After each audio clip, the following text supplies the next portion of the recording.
Hello, my name's Martin. I'm going to be taking you through the Component 5 Module 6 material. I'm one of the tutors at Chrysalis Courses. I tutor on the Level 3 to 5 diplomas in counselling and hypnotherapy. I also have a private practice in Stockbridge in Hampshire. And I'm going to be taking you through this Component 5 on abuse and addiction, and specifically Module 6 on abuse, oppression, discrimination and prejudice, the nature of abuse, types of abuse, counselling survivors of abuse, and ethics and supervision. So we're going to talk a little bit about oppression, discrimination and prejudice. Oppression is the unfair or cruel use of power to control another person or group, and the term oppression is often used in a political context to refer to the oppression of minority groups. Examples of oppression which continue across the world are slavery, not allowing women to own or inherit property, and the denial of human rights and involuntary commitment of people of different races, sexual orientation, cultures, or political beliefs.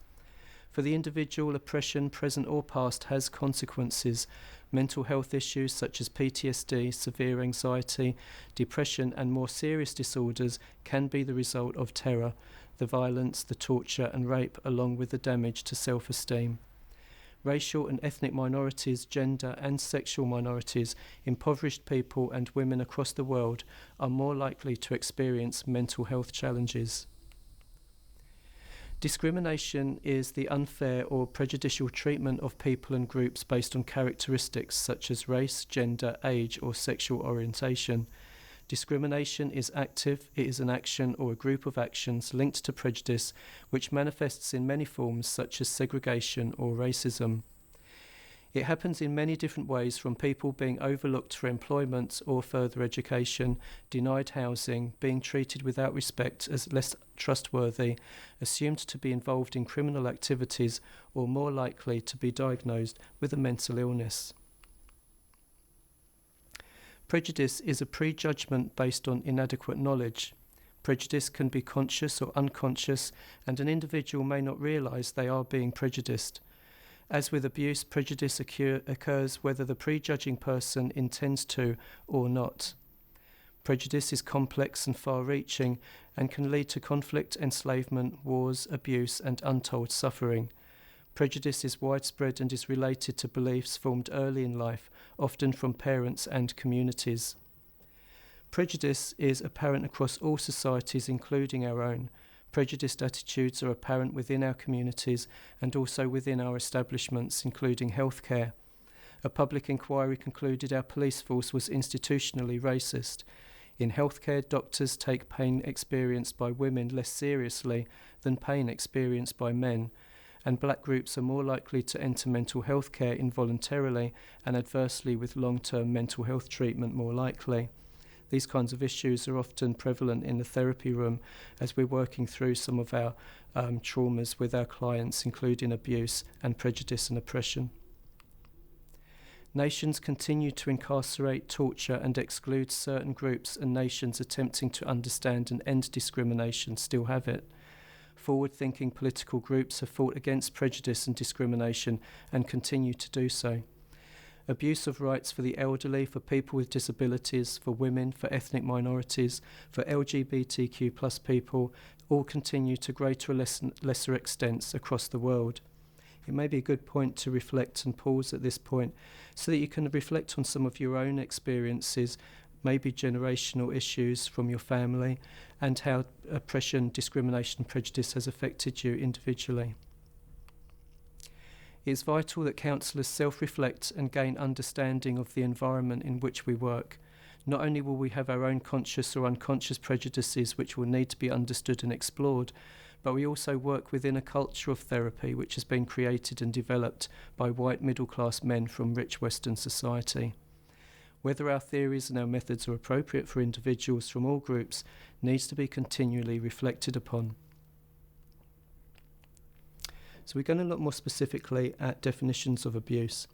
And it would be a good point to remember that even as therapists, we do come towards this subject with our own past histories, our past traumas, and you may want to bear this in mind when we're going through some of the definitions and the types of abuse, as it may be somewhat triggering emotionally. If that does occur, just pause the video for a moment, maybe phone or contact one of your peer members, but make sure you're in a good place. So defining abuse. The misuse of power and control that one person has over another is a very strong element of abuse issues and abuse exploration with your clients. Control is an important area and is often kind of like overlooked.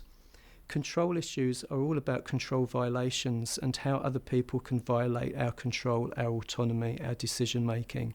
And it may be a nice opportunity for you to just reflect on that for a moment in terms of any experiences you might have had where somebody has kind of like steamrolled over your autonomy or your control, and how that affects you mentally and emotionally as well as socially, and how it affects other relationships in your life.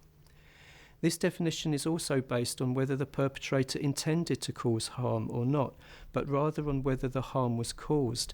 And this can be a very controversial area for discussion with your clients, because sometimes perpetrators may inadvertently cause harm, but not intentionally do it. In other areas, it's kind of like very important to identify what harm was actually caused in the perception of the client, as well as what might have been going on for the perpetrator of who they're talking about. The impact of harm or the risk of harm to the individual is where we define the abuse. Failing to act or to prevent harm to a person for whom you have responsibility also constitutes abuse. And so we have to be very mindful of how we're working with our clients and remember our code of ethics to cause no harm. Abuse may be a single act, a repeated act, may be unintentional, it may consist of neglect or multiple acts.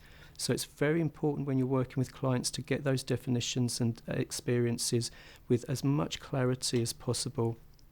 And using lots of active listening skills such as repeating, clarifying, summarising, and using that Socratic questioning technique to help the client understand even better what they're actually talking about and what they're perceiving and what they're explaining. So now we're going to explore identifying abuse. All types of abuse will affect the abused person, for example, manifesting in low self-esteem or self-harming behaviours. Some abused people may try to ignore or diminish the effects of the abuse, and is very common in some of the clients that I've worked with. It's very common for clients to minimise their own needs, because this has often been internalised subjectively from the abuser.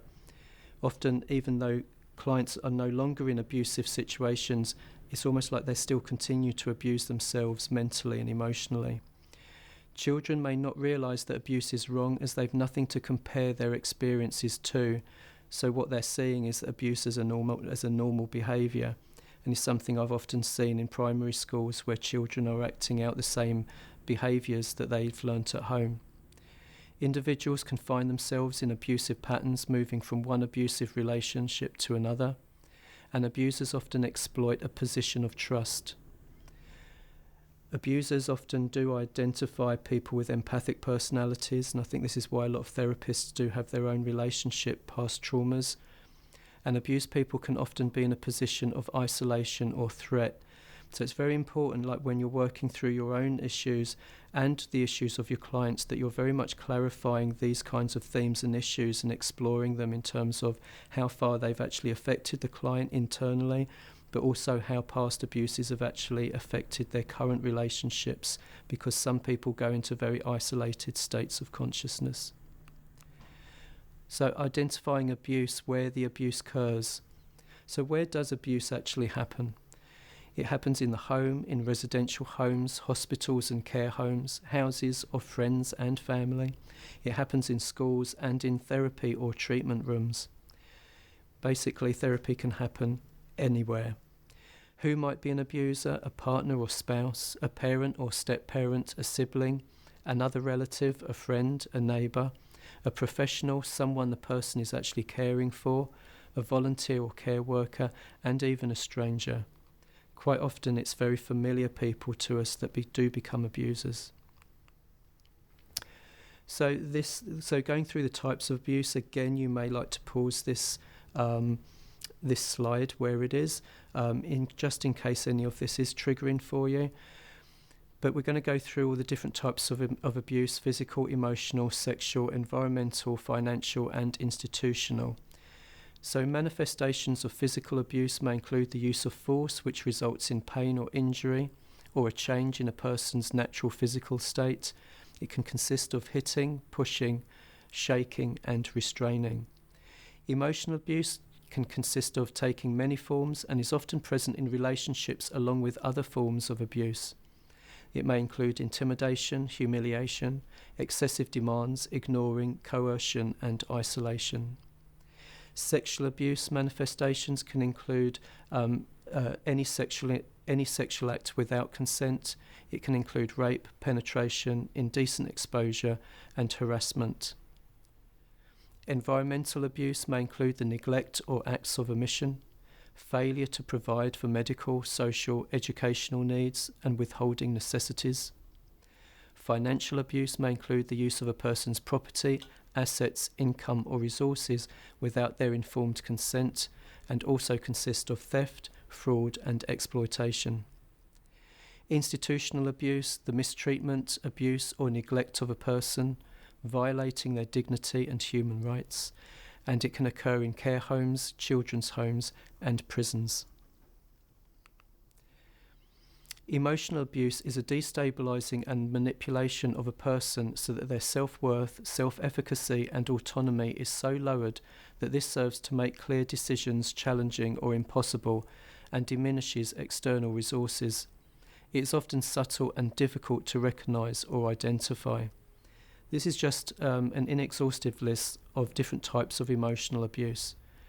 Coercion and control, excessive demands that are not conducive to the relationship or age of the person. It may consist of persistently ignoring or refusing to hear the needs of others. Loving one child and excluding another. It may consist of constant and persistent trivial and unjustified criticism. Verbally humiliating a person in private or in company. Repeated sarcasm and criticism of a person's interests, ideas, and beliefs. Sarcasm is a very interesting method of abuse or emotional criticism and needs to be sometimes explored with the client to identify the actual intentions of the person doing it. Name-calling and aggressive tones of voice, laughing at a person or making fun of them inappropriately, leaving unpleasant or abusive messages for a person, repeatedly accusing a person of an act that they've not done, isolating a person by withholding their money, keys, transport, or clothing, persistent checking up on where a person is and who they are with, not allowing a person to go anywhere on their own, and threatening violence to the person or their pets, children, family, or friends. So even though that list isn't exhaustive, it's very important when you're working with your clients is to really identify those behaviours that other people are committing around them. It's very important to identify how those acts actually affect the client in terms of the emotional response within them and any behaviours, attitudes, conceptions, cognitions, thinking patterns, behaviour patterns, defence mechanisms. All of these are very important to go through with the client to see how far abuse has actually affected them. People can be very resilient to abuse and can sometimes minimise it even though the abuse is intentional. So we're now going to look at child abuse and child sexual abuse.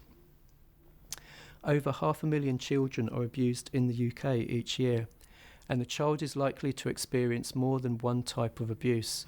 There may be family stress, mental illness, substance abuse, domestic violence that increase the incidence of child abuse. Child sexual abuse occurs across all cultures, communities, and social classes. In 90% of cases, the abuser is actually known to the child. Children who have experienced abuse may have extreme emotions such as anxiety, guilt, and shame. And adult survivors of child sexual abuse may substance abuse, self-harm, have eating disorders, and clinical diagnoses. A specialist area for therapy where support is for the whole person and all aspects of their experience and responses. The journey of healing for the client is often a long one of processing inner conflict. So we're going to look a little bit at the myths around child sexual abuse. So one myth is that it's not as common as you think. It's only strangers that sexually abuse children. In the majority of cases, I think it was 90% of cases, the abuser is actually known to the child. Child sex abusers are monsters. Often child sex abusers will come across as very charming, very manipulative and controlling in the kind of like the projection of their persona. All sexual abusers were sexually abused themselves, again a very strong myth. And it also works the other way as well. Not everybody who was sexually abused will abuse themselves. So be mindful of your own kind of like assumptions and prejudices in this area. Preschool children are at less risk of abuse. In fact, it could well be said that the opposite is more true, as they are weaker and more vulnerable.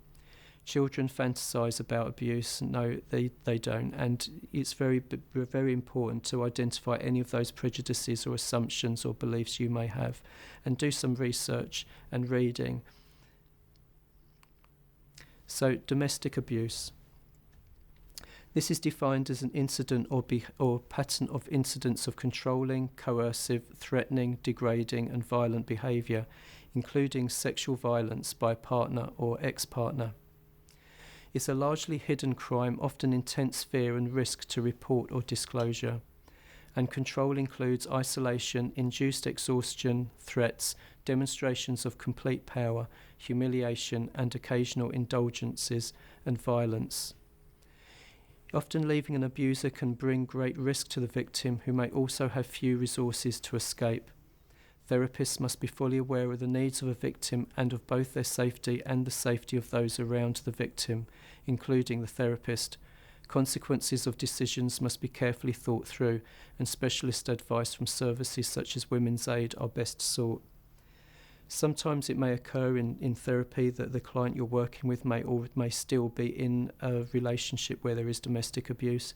It's very important to get clarity on what is going on at home so that you can keep an eye open for safeguarding issues. Any issues that come up, it's ideal to go and contact your supervisor or your placement manager in case there are things that can be put in place to support the client. One of the reasons why a lot of victims of domestic violence, they don't leave the abuser, is because they're actually scared to, and they may spend many years, often very many years, staying and living with an abuser because they don't see an option or a way out. And this is where women's refugees can be very supportive in helping women leave those traumatic places and find a safe space. Domestic abuse. 2 women are killed every week in the UK. 8%, it consists of 8% of all total crime. An emergency call is made every 30 seconds on the issue of domestic violence, and 92% of defendants are men and 84% of victims are women.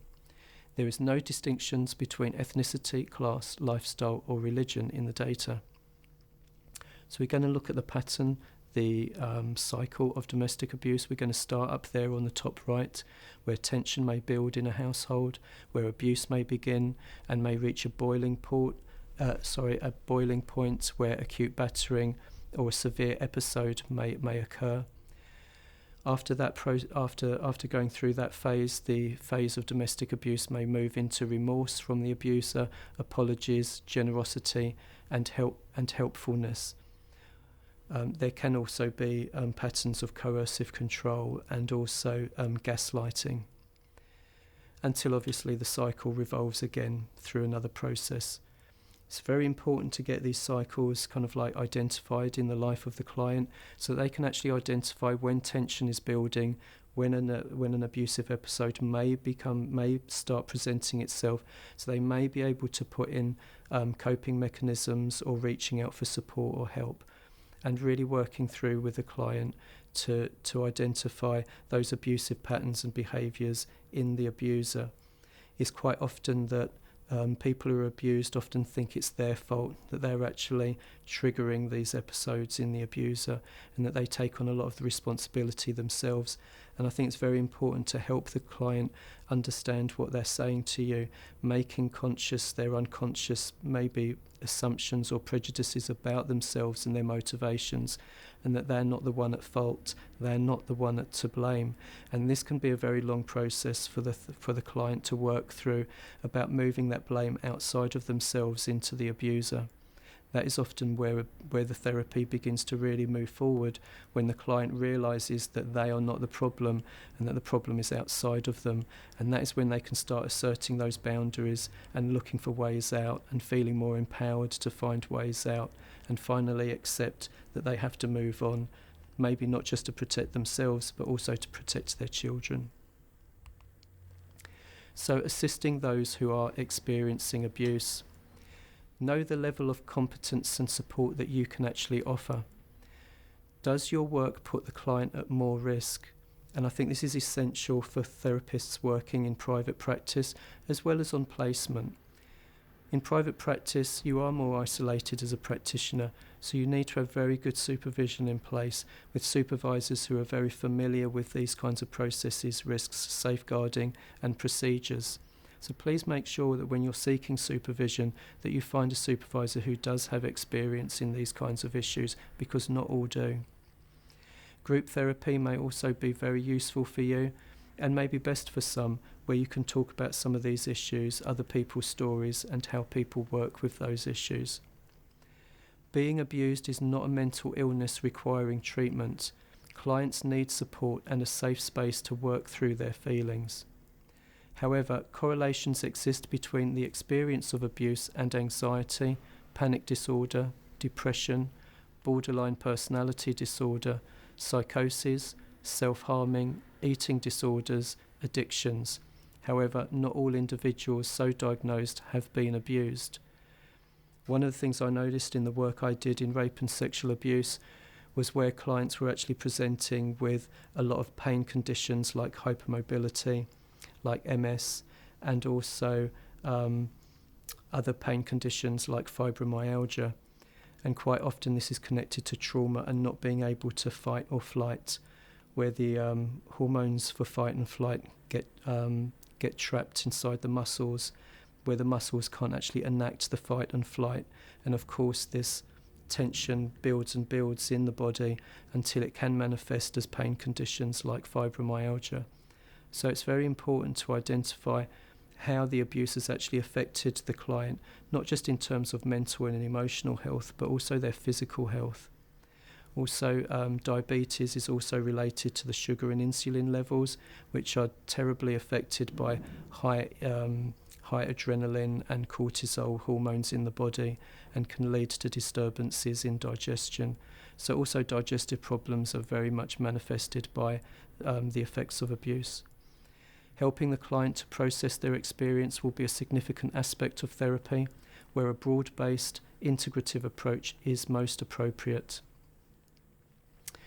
A warm, empathic and supportive therapeutic relationship is essential, and it can be very challenging for therapists to work through some of these issues, but it's ideal to remember that you're there to provide that warm empathy and support for your clients so they can talk about their experiences, and most of all talk about how they have affected their experiences in life. And so the process of therapy is very much focused on social adaptation again, developing positive relationships, developing more control, looking for more joy and experience in lives, identifying where blame in the past should be placed in the appropriate places, not necessarily within themselves. And I think one essential component about helping others go through their abuse is really focusing on your own self-care and how you develop your own kind of like self-care strategies when you're working with these very difficult and challenging situations. Sometimes, if it was possible, I would actually position some of my more challenging clients towards the end of the day rather than at the beginning of the day. So I've got some time to kind of like, just integrate myself and my own emotions and feelings afterwards, as some of the disclosures can be quite traumatic. I think it's also ideal for therapists to go through further training, and it's very important that you realise whether it is something you really want to invest your time in. This kind of work is not for all therapists, but some therapists find a real vocation in working with these kinds of clients. So further training, particularly in dissociation, and how we work with clients who are going through dissociation and flashbacks in the therapy situation, but also how they can manage their own dissociation and their own dissociative identity issues at home, at work, in a healthy and positive way that the therapist can help them work through. So, reporting abuse. If you're on placement in your organisations, there will be a safeguarding and abuse policy. There will be direct communication with your supervisor and or your placement manager. There will be an ethical code, so always report the risk of harm to self or others. It's utmost if you have any kind of like doubt or intuition or kind of like thought about what's going on for the client, is to discuss it. Don't keep it within. Reflect on whether we're actually putting the person at greater harm by reporting. This can be a double-edged sword, obviously. Sometimes if we do report something, we have to remember that it may cause greater harm to the person at risk because they may well be living with a perpetrator. Again, supervision and discussion is very beneficial. There is a legal responsibility of the state to protect children and vulnerable adults. It's very important to know that if your client is in a difficult situation with a partner or ex-partner who may be living in the home or even outside the home, where there are children present, is to make sure that you're very well aware of the effect of what other people around the family can affect the children's safety and safeguarding issues. So again, take supervision, keep everything informed in the process in your placement. And likewise, if you're working in private practice, is have a very good connection with a very supportive and very well experienced supervisor in these areas. But remember also you've got the support of your professional association where you can contact them for guidance or any advice. Police can only take action if there is evidence of a crime. Again, bear this in mind and discuss this with supervision if the need arises. Domestic violence protection orders can take 2 to 28 days to put into place and will have an effect on what other kind of strategies, techniques or options you can help your client with. Reflect on what support will be available to the person. So bear in mind the client's support network at home, with their family, with other support organisations that may be familiar with them and can help them and put things in place for them.